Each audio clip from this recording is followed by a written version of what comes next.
எபேசிய நிருபத்திலே பவுலுடைய ஜெபம் இப்படிப்பட்டதா இருக்கு. என்ன தெரியுமா?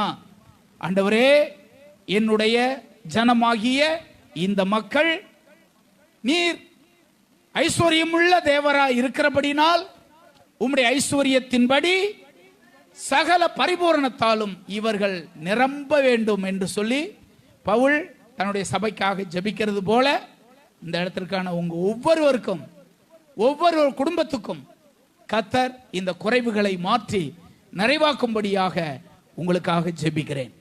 இந்த இடத்துல நீங்க எந்த குறையோடு இருந்தாலும், எப்படிப்பட்ட குறைவோடு இருந்தாலும், எங்கள் ஆண்டவரை நம்பும் போது, தேவனண்டை திரும்பும் போது, தேவனை அண்டிக் கொள்ளும் போது அவருடைய நிழல்ல இருந்துடணும். அதான் மெயின் பாயிண்ட்.